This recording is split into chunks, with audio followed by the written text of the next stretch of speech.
नीलाचलनिवासाय नित्याय परमात्मने बलभद्र सुभद्राभ्यां जगन्नाथाय ते नमः।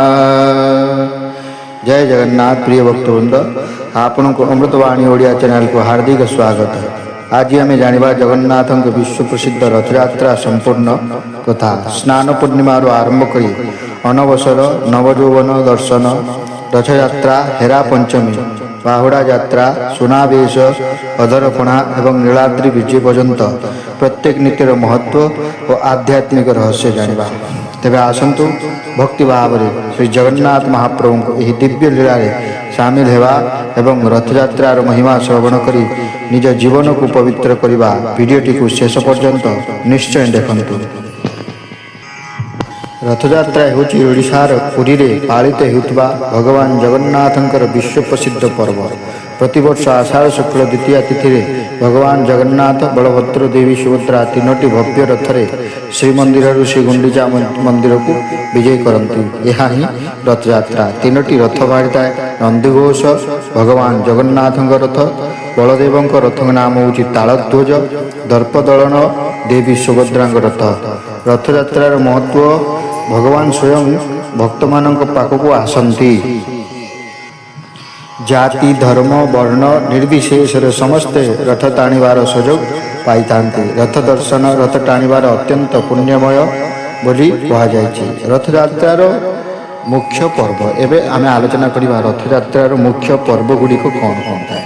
प्रथम स्नान पूर्णिमा, तापर अनवसर, तापर रथयात्रा, तापर हेरा पंचमी, तापर बाहुड़ा यात्रा, तापर सुनावेश, तापर अधरपणा एवं शेष नीलाद्रि विजय होता है। देवस्नान पूर्णिमा परठारु नेत्रोत्सव पर्यंत जगन्नाथ मंदिर रे जगन्नाथ, बलभद्र और सुभद्रा ज्वर रे पीड़ित होई उपचार घेनुथबारु भक्त मानक दर्शन दियंती नाही। एही काल को अणसर बा अनवसर कहुजाए। देवस्नान पूर्णिमा दिन देवस्नान मंडप रे जगन्नाथ, बलभद्र, सुभद्रा प्रतिमा उपरे सुना कूअरु अधिवास होई रहितिबा 108 गरा जल ढला होई स्नान करा जाए। लगातार 21 दिन धरी नरेंद्र पोखरी रे चाप खेलिबा परे श्रीजीव माने 108 गरा जल रे स्नान करिबारु तांकु ज्वर होईछि बोली यात्री मानंकु कहा जाए। ज्वर हेबा परे श्रीजीव को उपचार करने निमंते दैतापति सेवक और अन्य सेवक माने ठाकुर को अणसर घर को जगन्नाथ मंदिर जगमोहन चंदन अर्गली निकट एक स्थान नियंती। एही समय महाप्रभु देहरे चुआ, कर्पूर, कस्तूरी और चंदन लेप करा सह पारंपरिक उपचार करा जाए। अणसर घरे केवल दैता सेवक माने अर्थात विश्वावसु वंशधर माने सेवा कार्य करती। वर्षक 12 मास मध्य पति महापात्र बा ब्राह्मण मानक सेवा 11 मास एवं दैता मानक सेवा 1 मास। यह आषाढ़ शुक्ल प्रतिपदारु नीलाद्रि विजय जाए 14 दिन धरी करा जायଥାଏ। यार नाम अणवसर सेवा। अन्य नाम अनवसर पर्व पालन। साधारण अणवसर आषाढ़ शुक्ल प्रतिपदा एवं शेष आषाढ़ शुक्ल चतुर्दशी दिन शेष होता है। यह अणवसर सेवार एवं आलोचना करवा। रथयात्रा संपर्क रे नीलाद्रि महोदय वर्णना अनुजाई महाप्रभु आविर्भाव पर राजा इंद्रद्युम्न मंदिर निर्माण करते। सही मंदिर प्रजापति ब्रह्मा प्रतिष्ठा करने ब्रह्मलोक जाइतिले। सेठारे ब्रह्मा को नहीं आसीथिले। ब्रह्मा राजा इंद्रद्युम्न सह शंखनिधि एवं पद्मनिधि पठाइथिले। नारद एवं अन्य 2 देवदूतों सह इंद्रद्युम्न श्रीक्षेत्र में पहुँचवा पर महाप्रभु पणी रथ निर्माण करा जाइतिला। नारद निर्देशक मते शंखनिधि और पद्मनिधि रथ निर्माण आरंभ करथिले। सेथिपाई मंदिर पश्चिम दिगरे जेउठी संसार आनंदवर्धक महाप्रभु लोकनाथ विराजमान करिसेंती सेठारे शंखनिधि और पद्मनिधि गोटे स्वर्णपुरी निर्माण करथिले। सेठारे 2 स्वर्गदूत रथ निर्माण करथिले। नीलाद्रि महोदय 5म अध्याय 29 नंबर श्लोक रे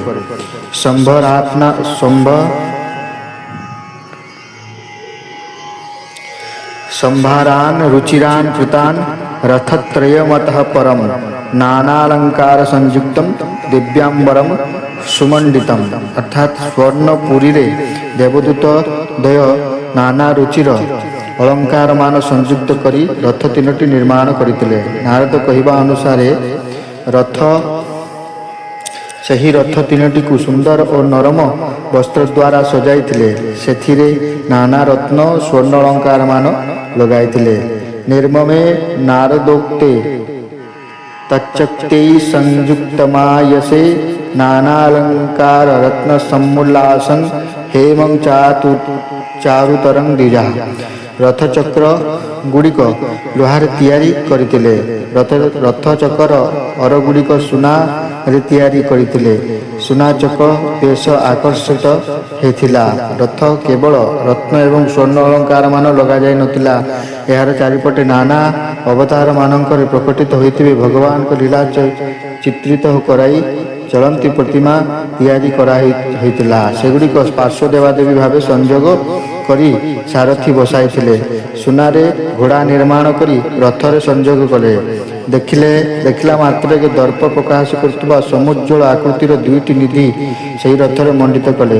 ତିନି ଲୋକ ସ୍ୱର୍ଗ ମର୍ତ୍ତ୍ୟ ପାତାଳ ସୁଖ ବୃଦ୍ଧି କରିବା ଏଭଳି ତିନୋଟି ଆଶ୍ଚର୍ଯ୍ୟଜନକ ରଥ ପ୍ରସ୍ତୁତ କରାଯାଇଥିଲା। ସେଥିମଧ୍ୟରୁ ମହାପ୍ରଭୁ ଜଗନ୍ନାଥଙ୍କ ରଥ ହେଉଛି ଗରୁଡ଼ଧ୍ୱଜ। ଜଗଜ୍ଜନନୀଙ୍କ ମା ସୁଭଦ୍ରାଙ୍କର ସ୍ୱର୍ଣ୍ଣମୟ ରଥର ନାମ ପଦ୍ମଧ୍ୱଜ ଏବଂ ବଡ଼ ଠାକୁର ବଳଦେବ ରଥ ନାମ ତାଳଧ୍ୱଜ। ରଥ ତିନୋଟି ନିର୍ମାଣ ହେବା ପରେ ତାକୁ ଅଧିକ ଆକର୍ଷଣୀୟ କରିବା ପାଇଁ ସେଥିରେ ତୋରଣ ଓ ବିଭିନ୍ନ ଧାରଣର ପତାକା ସଂଯୋଗ କରାଯାଇଥିଲା। ନାନା ଶୁଭଗୁଣରେ ଅନ୍ୱିତ ନବ ଜଳଧର ପରି ସୁନ୍ଦର ସମସ୍ତ ଦର୍ଶନାନନ୍ଦୀ ଅତି ସୁସଜ୍ଜିତ ତିନି ରଥକୁ ଦେଖି ସମସ୍ତେ ଚକିତ ହୋଇଥିଲେ। ଏହାପରେ ରଥ ତିନୋଟିକୁ ବିଧିବଦ୍ଧ ଭାବେ ପ୍ରତିଷ୍ଠା କରାଯାଇଥିଲା। ଏହାପରେ ଆରମ୍ଭ ହୋଇଥିଲା ଚତୁର୍ଦ୍ଧାମୂର୍ତ୍ତିଙ୍କ ରଥଯାତ୍ରା। ଏହା ଥିଲା ରଥଯାତ୍ରାର ଆରମ୍ଭ କାହାଣୀ। ରଥଯାତ୍ରା ପାଳନ ଅବସରରେ ହେରା ପଞ୍ଚମୀ ଉତ୍ସବ ଏକ ଗୁରୁତ୍ୱପୂର୍ଣ୍ଣ ପ୍ରସଙ୍ଗ। ସାଧାରଣତଃ ରଥଯାତ୍ରା ଠାରୁ ପଞ୍ଚମ ଦିବସରେ ଅର୍ଥାତ୍ ଆଷାଢ଼ ଶୁକ୍ଳ ଷଷ୍ଠୀ ଦିନ ହେରା ପଞ୍ଚମୀ ଉତ୍ସବ ପାଳିତ ହୋଇଥାଏ, ଯାହା ଭାଗବତରେ କୁହାଯାଇଛି। ତତୋ ଗୁଣ୍ଡିଚାନନ୍ତରଂ ପଞ୍ଚମ ଦିବସେ ହେରା ପଞ୍ଚମୀ ଭବତି। ତେବେ ହେରା ପଞ୍ଚମୀ ନୀତି ସମ୍ପର୍କରେ ବାମଦେବ ସଂହିତାରେ ବିଶେଷ ଭାବେ ବର୍ଣ୍ଣନା ହୋଇଥିବା ଜଣାଯାଏ। ପୁରୀ ଓଡ଼ିଆ ମଠର ସଂରକ୍ଷଣ ରଥ ଚକଡ଼ା ପୋଥିରୁ ବର୍ଣ୍ଣନା ଅନୁସାୟୀ ଏହିପରି 7 ଜଣ ରାଜା ଭାନୁ ବାସୁଦେବ ନାମରେ ରାଜୁତି କରିବା ପରେ କପିଳେଶ୍ୱର ଦେବ ହେରା ଯାତ୍ରାରେ ବିଧାନକୁ ଅଟୋପରେ ଲଗାଇଲେ। ପୂର୍ବରୁ ମନ୍ତ୍ରବାକ୍ୟରେ ଲକ୍ଷ୍ମୀନାରାୟଣଙ୍କର ବନ୍ଦାପନା କରାଯାଉଥିଲା।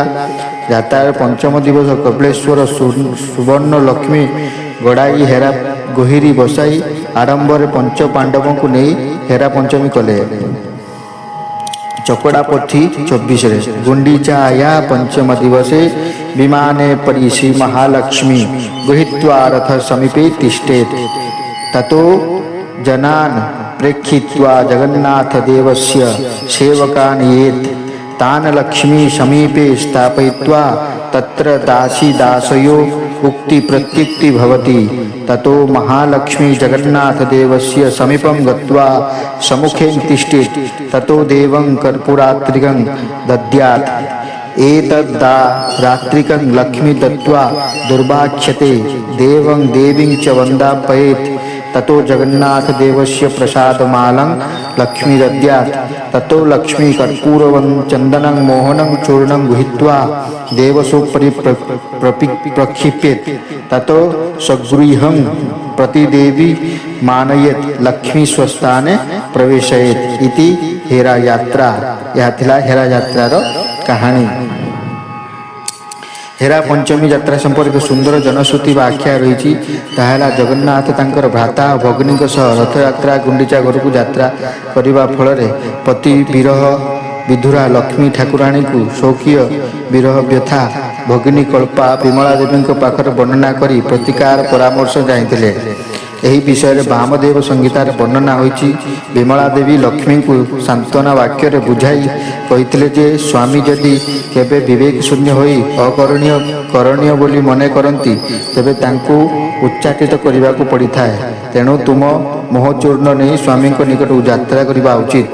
ଏହି ପରାମର୍ଶ ଦେବାରୁ ଶ୍ରୀ ଗୁଣ୍ଡିଚାର ପଞ୍ଚମ ଦିବସରେ ଲକ୍ଷ୍ମୀ ଠାକୁରାଣୀ ଶ୍ରୀ ଗୁଣ୍ଡିଚା ମନ୍ଦିରକୁ ଯାତ୍ରା କରିଥିଲେ। ଲକ୍ଷ୍ମୀ ମନ୍ଦିରରୁ ଶ୍ରୀଜୀଉଙ୍କ ଦର୍ଶନ ନିମନ୍ତେ ଗୁପ୍ତରେ ଯାଇ ଏକାନ୍ତରେ ଦର୍ଶନ କରି ମହାଞ୍ଜନରେ ମହାପ୍ରଭୁଙ୍କୁ ମୁଗ୍ଧ କରିବାରୁ ପରେ ପ୍ରତ୍ୟାଗମନ ପାଇଁ ରଥ ଦକ୍ଷିଣାଭିମୁଖୀ କରାଯିବା ନିମନ୍ତେ ଆଦେଶ ଦିଆଗଲା, ଯାହାଫଳରେ କି ହେରା ପଞ୍ଚମୀ ପରଦିନ ପ୍ରଭୁଙ୍କର ଆଜ୍ଞାମାଳ ଦିଆଯାଇ ରଥ ଦକ୍ଷିଣମୋଡ଼ ହୋଇଥାଏ। ଶ୍ରୀ ଜଗନ୍ନାଥ ମନ୍ଦିରର ସ୍ୱତ୍ତ୍ୱଲିପିରେ ହୋଇଥିବା ଉଲ୍ଲେଖ ପ୍ରକାରର ହେରା ପଞ୍ଚମୀ ଦିନ ଶ୍ରୀମନ୍ଦିର ଭଣ୍ଡାର ଘରେ ବିଜେ ହୋଇଥିବା ଲକ୍ଷ୍ମୀ ଠାକୁରାଣୀଙ୍କୁ ପାଳିଆ ମହାଜନ ସେବକମାନେ ମାଜଣା କରନ୍ତି। ଏହାପରେ ବନକ ଲାଗି ପାଟ ଶାଢ଼ୀ ଅଳଙ୍କାର ଇତ୍ୟାଦି ଲାଗି ହୋଇ ବେଶ ବଢ଼ିବା ପରେ ପୂଜା ପଣ୍ଡା ସେବକଙ୍କ ଦ୍ୱାରା ପନ୍ତି ଭୋଗ ହୋଇଥାଏ। ତତ୍ପରେ ବଟବୃକ୍ଷ ତଳେ ରହିଥିବା ବିମାନକୁ ଲକ୍ଷ୍ମୀ ବିଜେ କରିଥାନ୍ତି। ବିମାନ ବଡ଼ୁ ସେବକମାନେ ବିମାନକୁ ଧାରଣ କରି ଘଣ୍ଟ କାହାଳି ଛତ୍ର ସହ ସିଂହଦ୍ୱାର ଦେଇ ବଡ଼ଦାଣ୍ଡରେ ନେଇ ଗୁଣ୍ଡିଚା ଘର ସମ୍ମୁଖ ଜଗନ୍ନାଥ ମହାପ୍ରଭୁଙ୍କ ରଥ ପାର୍ଶ୍ୱରେ ରଖିଥାନ୍ତି। ଏଠାରେ ପ୍ରତି ମହାପାତ୍ର ପ୍ରସାଦ ଲାଗି ବନ୍ଦାପନା ଓ ଚାମର ଆଲଟ ଘଷା ବିଡ଼ିଆ ଦହିପଟି ମୋହଣି କରନ୍ତି। ଏହି ସମୟ ମଧ୍ୟରେ ଗୁଣ୍ଡିଚା ଘରେ ଠାକୁରମାନଙ୍କର ମଧ୍ୟାହ୍ନ ଧୂପ ସରି ଶାଢ଼ୀ ଲାଗି ହୋଇ ଆଳତି ବଢ଼ିଥାଏ। ଆଳତି ପରେ ଜଗନ୍ନାଥ ମହାପ୍ରଭୁଙ୍କୁ ବାଡ଼ରେ ଅମୃତ ପଞ୍ଚାମୃତ ସ୍ନାନ 3 ବାଡ଼ରେ ସର୍ବାଙ୍ଗ ହୋଇ ବେଶ ବଢ଼େ। ତତ୍ପରେ ସନ୍ଧ୍ୟା ଧୂପ ଉଠେ। ପୂଜା ବସିଥିବା ସମୟରେ ମହାଲକ୍ଷ୍ମୀ ରଥ ପାଖରେ ନୀତି ବଢ଼ାଇ ଜଗମୋହନ ଜୟ ବିଜୟ ଦ୍ୱାର ପାଖକୁ ଆସନ୍ତି। ଜଗନ୍ନାଥଙ୍କ ଶ୍ରୀଅଙ୍ଗରୁ ଆଜ୍ଞାମାଳ ଆସି ଲକ୍ଷ୍ମୀଙ୍କୁ ଦିଆଯିବା ପରେ ବଢ଼ିଥିବା ଧୂପ ଦିଆଯାଇ ଟେରା ପଡ଼େ। ଏହାପରେ ଲକ୍ଷ୍ମୀ ବିମାନ ଜଗମୋହନଙ୍କୁ ନାକଚଣା ଦ୍ୱାର ପାଖରେ ରହିଥାଏ। ସେଠାରେ ଭିତରଚ୍ଛ ମହାପାତ୍ର ଗଳାବଳୁ ସେବକଠାରୁ ହାତୁଆଣି ନେଇ ବନ୍ଦାପନା ଦହିପଟି ମଣୋହି କରନ୍ତି। ଉପରୋକ୍ତ ନୀତି ଶେଷ ହେବା ପରେ ଲକ୍ଷ୍ମୀ ବିମାନ ଜଗନ୍ନାଥ ରଥ ପାଖକୁ ନିଆଯାଏ। ରଥ କାଠ ଖଣ୍ଡିଆ ଭାଙ୍ଗି ଦିଆଯିବା ପରେ ହେରା ଗୈରୀ ସାହି ବାଟେ ଲକ୍ଷ୍ମୀଙ୍କୁ ବଡ଼ ଦେଉଳକୁ ବାହୁଡ଼ାଇ ଅଣାଯାଇଥାଏ। ଏବେ ଆସନ୍ତୁ ଆଲୋଚନା କରିବା ବାହୁଡ଼ା ଯାତ୍ରା ସମ୍ପର୍କରେ। ଶ୍ରୀ ବିଗ୍ରହମାନଙ୍କର ଫେରନ୍ତା ରଥଯାତ୍ରାକୁ ବାହୁଡ଼ା ଯାତ୍ରା ବା ଦକ୍ଷିଣାଭିମୁଖୀ ଯାତ୍ରା କୁହାଯାଏ। ସ୍କନ୍ଦ ପୁରାଣ ଉତ୍କଳ ଖଣ୍ଡରେ ଉଲ୍ଲେଖ ଅଛି, ନବଭ୍ୟାଂ ବାସୟେଦ୍ ବାନ୍ ତେଷୁ ପ୍ରାହତ ସମୃଦ୍ଧିମତ୍ ଦକ୍ଷିଣାଭିମୁଖୀ ଯାତ୍ରା ବିଷ୍ଣୁରେଷା ସୁଦୁର୍ଲଭା।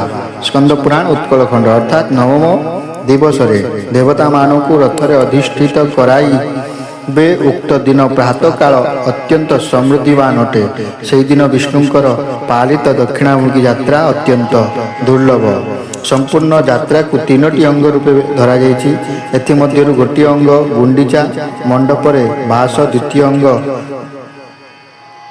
ବାହୁଡ଼ା ଯାତ୍ରା ପୂର୍ବରୁ ଶ୍ରୀମନ୍ଦିରରୁ ବାହୁଡ଼ା ବିଜେ, ତୃତୀୟ ଅଙ୍ଗ ଶାସ୍ତ୍ରୀୟ ବର୍ଣ୍ଣନା ଅନୁସାରେ ରଥଯାତ୍ରା ସମୟରେ ପ୍ରଭୁମାନେ ଉତ୍ତରାଭିମୁଖୀ ହୋଇ ଯାତ୍ରା କରୁଥିବା ସମୟରେ ସେମାନଙ୍କୁ ଦର୍ଶନ କଲେ ଯେଉଁ ଫଳ ମିଳେ, ବାହୁଡ଼ା ଯାତ୍ରାରେ ଦକ୍ଷିଣାଭିମୁଖୀ ହୋଇ ଯାତ୍ରା କରୁଥିବା ବେଳେ ଠାକୁରମାନଙ୍କୁ ଦର୍ଶନ କଲେ ଠିକ୍ ସେହିପରି ଫଳ ମିଳିଥାଏ। ଏପରିକି ଭକ୍ତମାନେ ଏହି ଦୁର୍ଲଭ ଦର୍ଶନରେ ଅଶ୍ୱମେଧ ଯଜ୍ଞର ଫଳ ଲାଭ କରି ଅନ୍ତକାଳରେ ବୈକୁଣ୍ଠ ପ୍ରାପ୍ତି ହୋଇଥାନ୍ତି ବୋଲି ବିଶ୍ୱାସ କରାଯାଏ। ନବମୀ ଦିନ ରାତ୍ରିରେ ବଡ଼ସିଂହାର ପହୁଡ଼ ଆଳତି ସରିବା ପରେ ଶ୍ରୀବିଗ୍ରହମାନଙ୍କୁ ଶ୍ରୀମୁଖରେ ଖଣ୍ଡୁଆ ପକାଇ ପୁଷ୍ପାଳକମାନେ ଗମ୍ଭୀରାଠାରୁ ବାହାର ଆସିଥାନ୍ତି। ଏହାପରେ ଦଇତାପତିମାନେ ଠାକୁରମାନଙ୍କୁ ଅନ୍ୟାନ୍ୟ ଗୁପ୍ତ ସେବା କରି ସହିତ କାଠ ସୁଆଁସିଆମାନେ ସିଂହାସନରେ ଲଗାଇ ଚାରମାଳ ବାନ୍ଧିଥାନ୍ତି। ରାଘବ ଦାସ ମଠ ଦେଇଥିବା ଶୁକ୍ଳ ସଜକୁ ଦଇତା ସେବକମାନେ ଠାକୁରଙ୍କ ଲାଗି କରାଇଥାନ୍ତି। ବାହୁଡ଼ା ଯାତ୍ରା ଦିନ ସକାଳ ସମୟରେ ମଙ୍ଗଳ ଆଳତି, ଅବକାଶ ଇତ୍ୟାଦି ନୀତି ଭିତରଚ୍ଛ ମହାପାତ୍ର ଓ ପାଳିଆ ପୁଷ୍ପାଳକମାନେ ବଢ଼ାଇବା ପରେ ଗୋପାଳ ବଲ୍ଲଭ ସକାଳ ଧୂପ, ପୂଜା ପଣ୍ଡା ଓ ଅନ୍ୟାନ୍ୟ ନୀତି ସମ୍ପୃକ୍ତ ସେବକମାନଙ୍କ ସାହାଯ୍ୟରେ ପୂଜା ସମାପନ ହୋଇଥାଏ।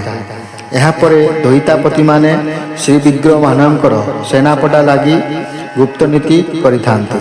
ଉକ୍ତ କାର୍ଯ୍ୟ ଶେଷ ହେବା ପରେ ସେହି ଗୁଣ୍ଡିଚା ଦିନ ପରି ପୂଜା ପଣ୍ଡା ପତି ମହାପାତ୍ର ମୁଦିରସ୍ଥ ସେବକମାନଙ୍କ ଦ୍ୱାରା 3 ବାଡ଼ରେ ମଙ୍ଗଳ ଅର୍ପଣ ହୋଇଥିବା ତତ୍ପରେ ମୁଦିରସ୍ଥ ଡୋରା ଲାଗି ଓ ପୁଷ୍ପାଳକ ନୀତି ସମାପନ କରିବା ପରେ ବିଜେ କାହାଳି ବାଜେ। ଠାକୁରମାନଙ୍କର ବାହୁଡ଼ିବା ପହଣ୍ଡି ଆରମ୍ଭ ହୁଏ। ଶ୍ରୀ ବିଗ୍ରହମାନେ ଜଗମୋହନ ଦ୍ୱାର ପାଖେ ପହଞ୍ଚିବା କ୍ଷଣି ରାଘବ ଦାସ ମଠ ପ୍ରଦତ୍ତ ଟାହିଆ ଶ୍ରୀମସ୍ତକରେ ଲାଗି କରାଯିବା ସହିତ ପତି ମହାପାତ୍ର ପ୍ରସାଦ ଲାଗି ବନ୍ଦାପନା କର୍ପୂର ଆଳତି ସାତପତି ସଞ୍ଜ କାହାଳି ଓ ଘଷା ବଡ଼ିଆ ମୋହିଣୀ କରିଥାନ୍ତି। ଏହି ସମୟରେ ପୁଷ୍ପାଳକ ମହାଜନମାନେ ତୁଳି ଲାଗି ବଢ଼ାଇଥାନ୍ତି। ଏହି ନୀତି ପରେ ଠାକୁରମାନେ ଧାଡ଼ି ପହଣ୍ଡିରେ ସ୍ୱ ରଥକୁ ବିଜେ କରିଥାନ୍ତି। ସମସ୍ତ ବିଗ୍ରହ ପହଣ୍ଡି ବିଜେ ହୋଇ ରଥାରୂଢ଼ ହେବା ପରେ ରୁନ୍ଧା କାର୍ଯ୍ୟ ବଢ଼ିଥାଏ। ଠାକୁରମାନଙ୍କୁ ବାହୁଡ଼ିବା ପଣ୍ଡି ଓ ରଥର ସମୟରେ ହେଉଥିବା ପନ୍ତି ତାଲିକା ନିମ୍ନରେ ଦିଆଗଲା। ଗୋପୀନାଥ ପୂଜା ପଣ୍ଡା, ଗୁଣ୍ଡିଚା ଘର, ମୁକ୍ତି ମଣ୍ଡପ, ଗୋପାଳ ତୀର୍ଥ ମଠ, ଶ୍ରୀ ରାମଦାସ ମଠ, ରାଘବ ଦାସ, ଓଡ଼ିଆ ମଠ, ଜଗନ୍ନାଥ ବଲ୍ଲଭ, ଗଙ୍ଗାମାତା ମଠ ଏଭଳି ବିଭିନ୍ନ ମଠର ଠାକୁରମାନଙ୍କୁ ରଥାରୂଢ଼ ହେବା ପୂର୍ବରୁ ବିଶ୍ୱକର୍ମା ମହାରଣା, ଦରଜୀ ସେବକ, କାଠ ସୁଆଁସିଆ ପ୍ରଭୃତି ସେବକ ତିନି ରଥର ଆବଶ୍ୟକ ମରାମତି କାର୍ଯ୍ୟ ପୂର୍ବ ଦିନରୁ କରିଥାଇଥାନ୍ତି। ଶ୍ରୀମନ୍ଦିର ପ୍ରଶାସନ ପକ୍ଷରୁ ପଦାଧିକାରୀ ଛେରା ପହଁରା ନିମନ୍ତେ ଗୁଣ୍ଡିଚା ମନ୍ଦିରଠାରୁ ଶ୍ରୀନଗର ଅଭିମୁଖେ ଯାତ୍ରା କରିଥାନ୍ତି। ସେହିଦିନ ଗଜପତି ବଡ଼ଶଙ୍ଖ ଠାରୁ ହସ୍ତୀ ଛତି କାହାଳି ସହ ବର୍ଣ୍ଣାଢ଼୍ୟ ଶୋଭାଯାତ୍ରାରେ ଯାତ୍ରାମାନ ବସି ଗୁଣ୍ଡିଚା ଘର ନାକଚଣା ଦ୍ୱାର ରହୁଥିବା ରଥ ନିକଟକୁ ଆସିଥାନ୍ତି। ସେ ଗୁଣ୍ଡିଚା ଦିନ ପରଦିନି ରଥର ଛେରା ପହଁରା କରିଥାନ୍ତି। ଛେରା ପହଁରା ସ୍ଥିତି ସରିବା ପରେ ଭୋଇ ସେବକମାନେ ରଥରୁ ଚାରମାଳ ଖୋଲିବା ପରେ ସଙ୍ଗେ ସଙ୍ଗେ ରୂପକାର ସେବକମାନେ ରଥରେ ଘୋଡ଼ା ବାନ୍ଧିଥାନ୍ତି। ମହାରଣା ଓ ଭୋଇ ସେବକମାନେ ଅରଥ ଦୌଡ଼ି ଲଗାଇବା ପରେ ରଥ ନିର୍ଦ୍ଦେଶ ଦଳ ପରାମର୍ଶ କ୍ରମେ ରଥ ଟଣା ହୋଇଥାଏ। ବଳଭଦ୍ର ସୁଭଦ୍ରା ଦେବୀଙ୍କ ରଥ ଟଣା ହୋଇ ସିଂହ ଦ୍ୱାରକୁ ଆସିଥାଏ। ଶ୍ରୀ ଜଗନ୍ନାଥ ଏବେ ଜାଣିବା ସୁନାବେଶ। ସୁନାବେଶ ବିଷୟରେ କ'ଣ ବର୍ଣ୍ଣନା ଅଛି ନୀଳାଦ୍ରି ମହୋଦୟରେ ଦେଖିବା। ଶ୍ରୀ ଜଗନ୍ନାଥ ମହାପ୍ରଭୁଙ୍କ ବିଭିନ୍ନ ବେଶ ମଧ୍ୟରେ ସୁନାବେଶ ଅନ୍ୟତମ, ଯାହାକି ଅତ୍ୟନ୍ତ ଉପଭୋଗ୍ୟ ଓ ଆକର୍ଷଣୀୟ। ମହାପ୍ରଭୁଙ୍କ ସେବକ ସକଳ ବେଶର ମାଧୁର୍ଯ୍ୟ ଲାବଣ୍ୟ ପ୍ରକଟିତ ହୋଇଥିବାରୁ ସ୍ଥଳେ କେବଳ ସୁନାବେଶରେ ଐଶ୍ୱର୍ଯ୍ୟ ପ୍ରାବଲ୍ୟ ପ୍ରସ୍ଫୁଟିତ ହୋଇଥାଏ।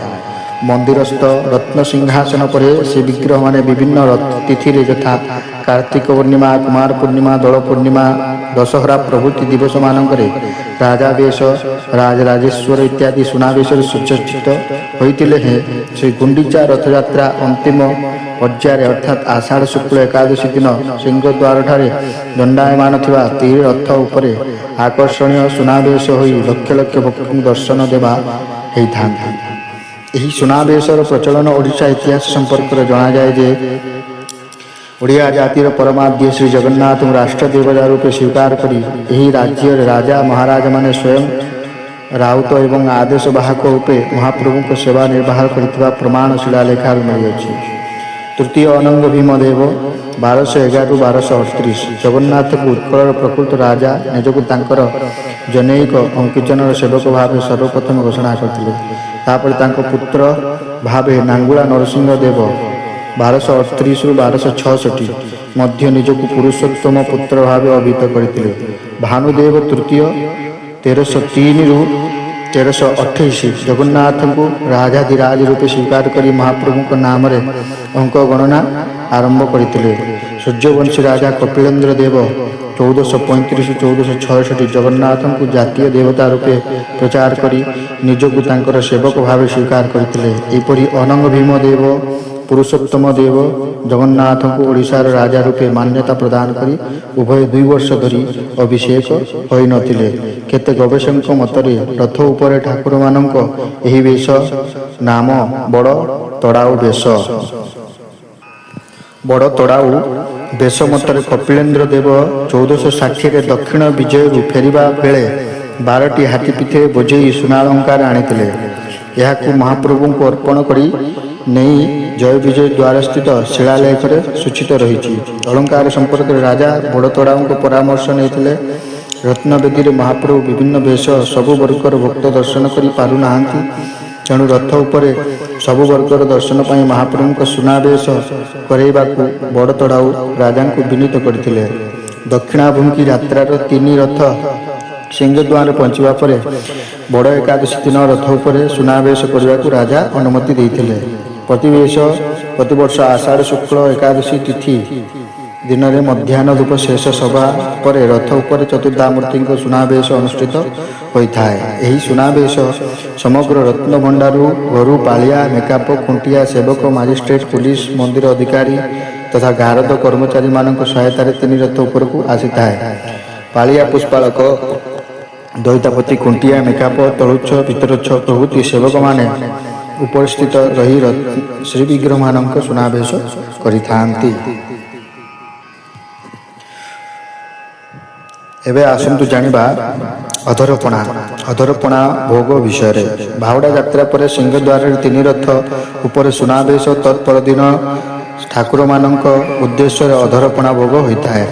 ରଥାରୂଢ଼ ଠାକୁରମାନଙ୍କ ଅଧର ଉଚ୍ଚ ପର୍ଯ୍ୟନ୍ତ ଏକ ସ୍ୱତନ୍ତ୍ର ଶୈଳୀରେ ନିର୍ମିତ ମାଟି ହାଣ୍ଡିରେ ହେଉଥିବା ପଣା ଭୋଗକୁ ଅଧରପଣା କୁହାଯାଏ। ସ୍ୱତ୍ତ୍ୱଲିପି ଅନୁସାରେ ବାହୁଡ଼ା ଦଶମୀ ଦିନ ରଥ ସିଂହଦ୍ୱାର ନିକଟରେ ପହଞ୍ଚିବା ପରେ ଅଧରପଣା ଭୋଗ ହେବା କଥା, କିନ୍ତୁ ସମୟ ଅଭାବରୁ ଏହା ଏକାଦଶୀ ଦିନ ଅନୁଷ୍ଠିତ ହୋଇଥାଏ।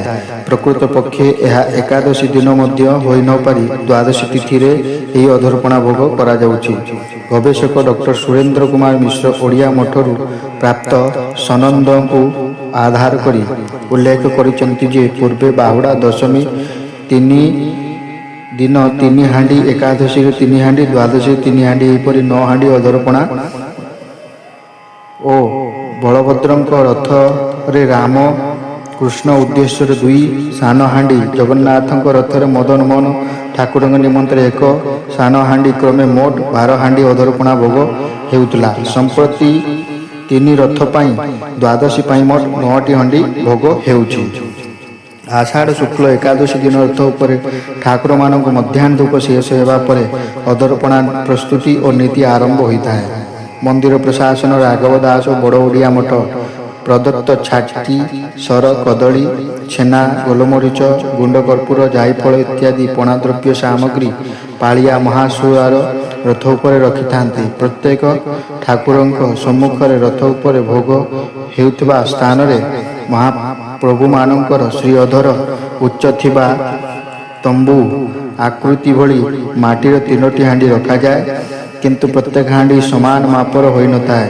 ପୂର୍ବରୁ ପାଣିଆ ଆପଟ ସେବକମାନେ ସିଂହଦ୍ୱାର ଛାଉଣି ମଠ ସମ୍ମୁଖରେ କର୍ପୂର କୂପରୁ ଗରାମାନଙ୍କରେ ଜଳ ଢାଳି ରଥ ଉପରକୁ ବୋହି ନେଇ ବଡ଼ ପିତ୍ତଳ ହାଣ୍ଡିମାନଙ୍କରେ ରଖିଥାନ୍ତି। ଉଲ୍ଲେଖଯୋଗ୍ୟ ଯେ ପୂର୍ବେ ଅଧରପଣା ପାଇଁ ଆବଶ୍ୟକ ଜଳ ରାଧାବଲ୍ଲଭ ମଠ କୂପରୁ ଆସୁଥିଲା। ପରବର୍ତ୍ତୀ ସମୟରେ ସିଂହଦ୍ୱାର ସମ୍ମୁଖ କୂପରୁ ଏହି ଜଳ ଅଣାଯାଇଛି।